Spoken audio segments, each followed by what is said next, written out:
Dear students, today I would discuss with you different form of the verbs. There are 13 form of the verbs. A verb can be divided into its 13 forms. I am taking one form. मैं एक verb ले रहा हूँ. जैसे मान लो मैंने verb ली गो verb ली. इसको हम डिवाइड करेंगे सबसे पहले टू गो का हिंदी में मतलब होता है जाना या जाने के लिए. जैसे आई वॉन्ट टू गो, मैं जाना चाहता हूँ. I want to do this, मैं ये काम करना चाहता हूँ. सेकंड फॉर्म ये वाली है, देखो जो बी से इंडिकेट की गई है. इसका मतलब इम्पेरेटिव में यूज़ होता है और ये वाला आप इन्फिनाइट में यूज़ होता है. इसका एक्टिव रूप भी होता है और पैसिव रूप भी होता है. बी का भी गो तब हम यूज़ करते हैं जब कभी कभी हम अपने हिंदी में बोलते हैं जा या जाइए बोलते हैं. तो दोनों ही सेंस में यही वर्ब यूज है. Go there.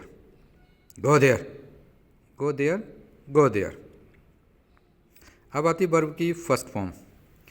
वर्ब की फर्स्ट फॉर्म से बनते दो टेंस, याद रखना बच्चों. और वर्ब की पहचान भी होनी चाहिए. ये है, देखो हमेशा वर्ब जो है वो एक्टिव फॉर्म और पैसिव फॉर्म में मिलेगी आपको. जब verb active form passive form मिल गई तो समझ लो वो एक्टिव वर्ब भी है, एक्टिव टेंस भी है और पैसिव टेंस भी है वो. जैसे गो है, जब हम वर्ब की फर्स्ट सेकंड थर्ड फॉर्म के बारे में कहते हैं, एक चीज़ याद रखना बच्चों कि इन वर्ब से पहले सब्जेक्ट आता है, वर्ब के बाद ऑब्जेक्ट आता है, फिर सेंटेंस भी बन जाता है सब्जेक्ट वर्ब प्लस ऑब्जेक्ट. अब देखो जैसे ये है गो. जब हम पता है कि भाई कभी कभी हम बोलते हैं जाता है या जाते हैं, तो जाते हैं प्लूरल के लिए गो बोल लेना. तो उसमें इससे पहले प्लूरल सब्जेक्ट होगा, बाद में ऑब्जेक्ट होगा. ये इसका एक्टिव रूप है, ये इसका पैसिव. जाते हैं, जाता है और जाती है के लिए हम गोज यूज़ करते हैं. इससे पहले सब्जेक्ट, इसके बाद ऑब्जेक्ट, सेंटेंस भी बन गया. ये इनके इज़ गॉन, आर गॉन और एम गॉन इन्हीं के ही फर्स्ट फॉर्म के पैसिव रूप है.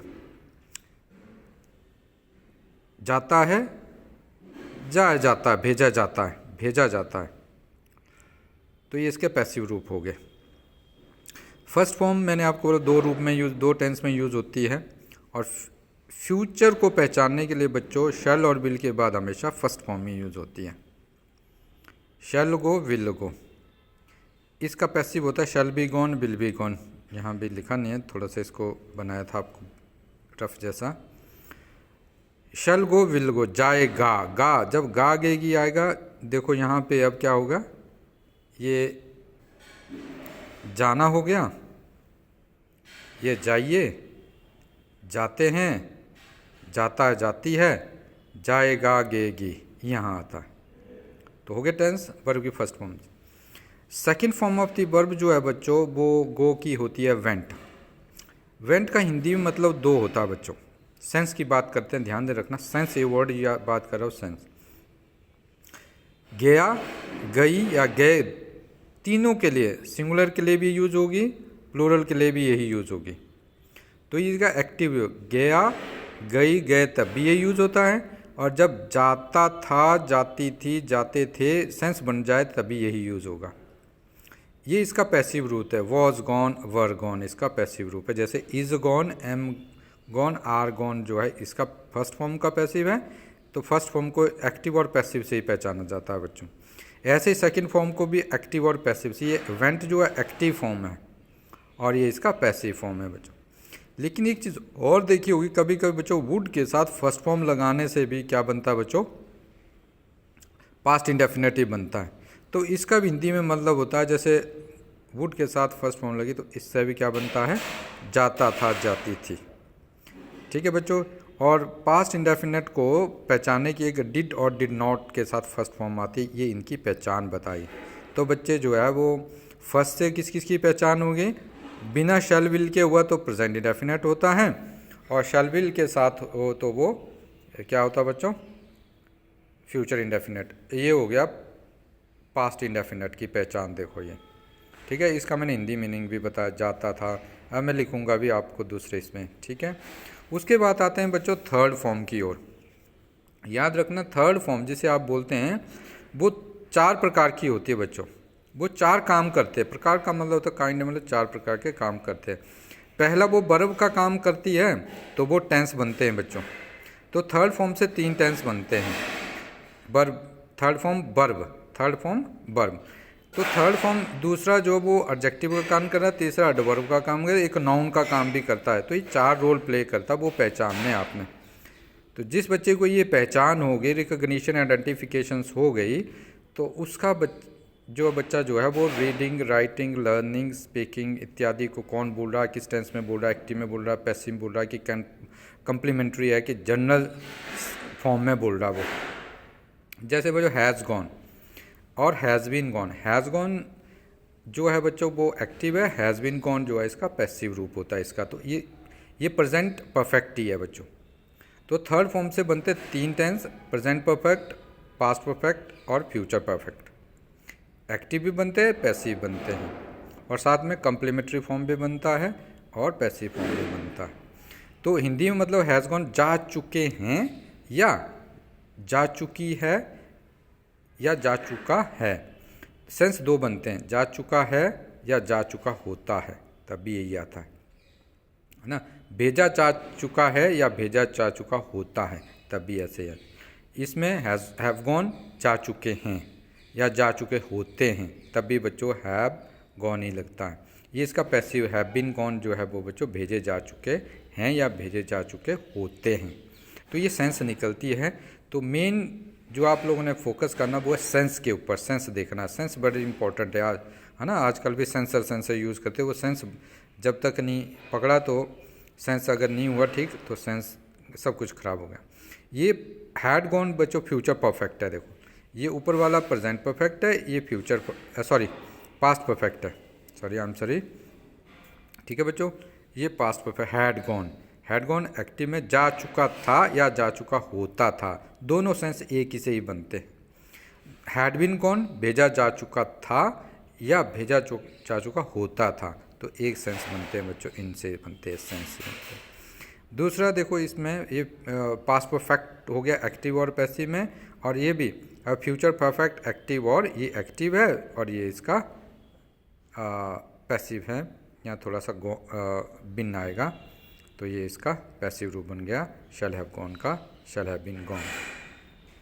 जा चुका होगा, जा चुका होता होगा, तो इनसे ऐसा बनता है बच्चों, ठीक है।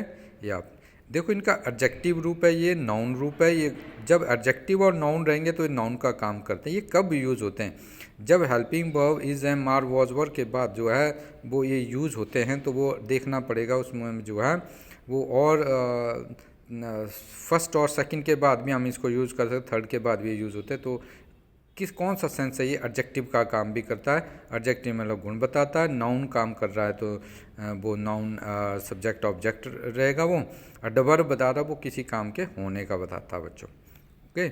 उसके बाद आती है बच्चों fourth form of the verb. Fourth form of the verb देखो यहाँ बिल्कुल क्लियरली इंडिकेट किया है कि अगर ये वर्ब कितनी फॉर्म अगर आपको याद है तो आप जो है आपको कोई प्रॉब्लम नहीं आएगी। एक वर्ब इतने रूप में लिखनी पड़ती है बच्चों। तो वर्ब की फोर्थ फॉर्म जो है, अगर वो वर्ब का काम कर दे फोर्थ फॉर्म, तो वो बच्चों टेंस बनाती है, ठीक है। अगर वो नाउन का काम करता है तो वो जरंड भी होते हैं, जरंड भी नाउन को बोलते हैं। ये एक ही तरह काम करता है, जैसे मैंने यहाँ बताया था आपको, ये वाला ये वाला ए की तरह काम करता है हमारा 9th form of the verb, ठीक है। जरंड का काम करती है, ये एडजेक्टिव का काम करती है, एडवर्ब का काम करती है, ये फोर्थ फॉर्म। तो the important thing is that third form of the verb and fourth form of the verb they play very different role. अगर वो वर्ब का काम कर रहे हैं तो वो टेंसेस बनाते हैं, एक्टिव और पैसिव टेंसेस बनाते हैं। अगर वो एडजेक्टिव और एडवर्ब का यूज़ हो रहा, नाउन का यूज़ हो रहा, तो वो बच्चों कम्प्लीमेंट्री और जनरल सेंटेंस बनाते हैं। ये आपने ध्यान रखना। हम बोलते हैं देखो जा रहा है या जा रही है बोलते, तो उसकी इंग्लिश कहाँ से मिलेगी आपको? यहाँ फोर्थ फॉर्म से, इज़ गोइंग। ये एक लड़का एक लड़की के लिए यूज़ होता है, और आई के साथ हमेशा एम यूज़ होता है। आई एम गोइंग, मैं जा रहा हूँ। ये ऊपर वाला इसका एक्टिव है और नीचे वाला इसका पैसिव रूप है बच्चों। दो रूप में होती है वर्ब, एक्टिव पैसिव। और कभी कभी हम एक जनरल और कम्प्लीमेंट्री फॉर्म में भी होती है। बस 4 फॉर्म है जिनमें ये होती है। एक्टिव पैसिव तो हमेशा होगी, तो लेकिन कम्प्लीमेंट्री और जनरल फॉर्म को पहचानना बच्चों का थोड़ा सा प्रैक्टिस चाहिए बच्चों। आप जानते हैं प्रैक्टिस मेक्स परफेक्ट। जा रहा है के द्वारा भेजा जा रहा है, जा रहा हूँ के द्वारा भेजा जा रहा हूँ। ये थोड़ा सा स्पेलिंग में मिस्टेक हो गया है, इसको मैं करेक्ट करूँगा डेफिनेटली वीडियो। ये प्रेजेंट कंटिन्यूस है बच्चों। आप जानते हैं कि इसी का एक कंटिन्यूस है, दूसरा एक का प्रेजेंट परफेक्ट कंटिन्यूस है। देखो हाँ, इन दोनों में डिफरेंस क्या है बच्चों? एक जा रहा, हिंदी तो दोनों की एक जैसी लगती है, जा रहा है तो हैज़ बिन गोइंग का मतलब ही जा रहा है, लेकिन जब हम इसको हैज़ बिन यूज़ करते हैं, हैज़ बिन का मतलब ही है ही होता है बच्चों, इसका मतलब भी है ही होता है। लेकिन जब हैज़ बिन आ गया तो कुछ समय से जा रहा है, इसमें समय का पता होता है बच्चों। परफेक्ट कंटिन्यूस में समय का पता होता है, और कंटिन्यूस में बच्चों, सिंपल कंटिन्यूस में समय का नहीं, काम तो हो रहा, कब से हो रहा कोई पता नहीं है। ठीक है बच्चों, ये हो गया। देखो फिर ये was going and were going. Was going और वर गोइंग, ये जो है पास्ट कंटिन्यूस है बच्चों। जा रहा था, जा रही थी, जा ये थे, देखो नीचे वाला।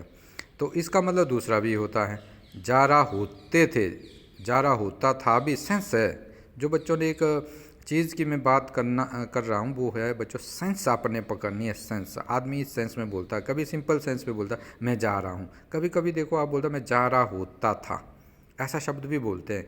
तो वो चीज़ें आपने पकड़नी है। क्या पकड़ना है बच्चों? Sense. Sense is very important thing. आपने एक बार सेंस समझ ली या दूसरे को सेंस बता दी, आप खुद सेंस ले ली तो बड़े। वर गोइंग जा रहे थे या जा रहे होते थे, देखो 2 सेंस बनती है इसमें, हर एक में 2 सेंस आ रही है। जितने भी वर्ड मैंने आप तक डिस्कस किया वो उसमें सेंस आ रही है। तो ये इसका पैसिव रूप है, एक्टिव पैसिव, एक्टिव पैसिव। तो ये इसका हैड बिन गोइंग बच्चों। जो पास्ट परफेक्ट कंटिन्यूस है वो एक्टिव में ही होता है बच्चों, ध्यान देना, वो एक्टिव में ही होता है। और जा रहे था, जा रहे होते थे कुछ समय से बच्चों। ये में this is the difference between simple continuous and perfect continuous. और शैल बी गोइंग और विल बी गोइंग, और शैल हैव बीन गोइंग और विल हैव बीन गोइंग बच्चों, जा रहे होंगे, जा रहे होंगे, जा रहे होंगे, जा रहा होगा, जा रही होगी, तब हम ये यूज़ करते। लेकिन जब हम ऊपर वाले यूज़ करते हैं शैल बी गोइंग या विल बी गोइंग, जा रहा होगा, जा रही होगी, तब टाइम का नहीं पता है, समय, टाइम कब से जा रहा है, घटना तो हो रही है ना, कब से हो रही है आप उसको इंडिकेट नहीं कर रहे ना, आप बताना चाहते हैं। कभी कभी क्या होता है, कुछ बच्चे मम्मी जो है उनको पढ़ाने रखते हैं और बच्चे जो मोबाइल में बिजी होते हैं, तो डर के मारे बच्चे कुछ बोलते हैं, कभी कभी मम्मी को कंफ्यूज करने के लिए झूठ बोलते हैं, सच्चाई को दिखाने के लिए। सच्चाई तो बता रहे लेकिन वो झूठ वाली सच्चाई होती है। तो वो क्या बोलते हैं, mummy I have been studying बोलते हैं वो, मैं पढ़ रहा हूँ, और बोल रहे हैं मम्मी से झूठ, मम्मी को दिखाने के लिए। तो मैं तो काफ़ी, और कर क्या रहा था वो, मोबाइल पकड़ रहा था। तो ये होता है बच्चों। फिर उसके बाद ये देखो इसका नाउन रूप है जरेंड, जाना, जाना ही है, ठीक है। ये इसका गोइंग जाते हुए, जाकर इत्यादि भी यूज होता है। और ये जो है फिर इसका एडवर्ब है बच्चों। तो ये मैंने आपको वर्ब की इतनी फॉर्म आपको आपके साथ डिस्कस की दी। और सबसे बड़ी बात है कि आप जो है बच्चों वर्ब के ऊपर अगर आप ध्यान दोगे, वर्ब कितनी फॉर्म बनाओगे, 13 फॉर्म अगर किसी वर्ब को आपकी बनाओगे, उससे आपको जो है बड़ी जल्दी अंडरस्टैंडिंग हो जाएगी। To write, to learn, to speak, to hear, to listen, है ना, कम्युनिकेट करने में आपका जो आपकी जो है, तो वो चीज़ें आपने देखनी है। साथ में सेंस, मैंने बताया कि सेंस इज़ वेरी इंपॉर्टेंट, है ना। जाना, जाने के लिए, जाते हुए, है ना, ये सब चीज़ें इन वर्ब से ही बनती है।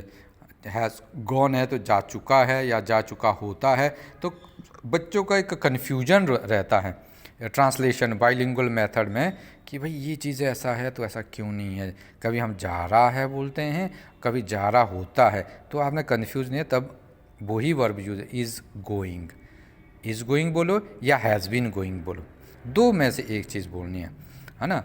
जैसे यहाँ पे मैं सेकंड का फिर से लेता हूँ, वेंट गया या गई गए, या जाता था जाती थी जाते थे। तो इस सेंस बच्चों ध्यान रखना, वो हिंदी का सेंस हमारा इंग्लिश में एक ही वर्ड यूज होता है, या वेंट या वुड गो। ये वुड गो के साथ फर्स्ट फॉर्म लगाने से पास्ट इंडेफिनिट बनता बच्चों, ये आपने ध्यान रखा।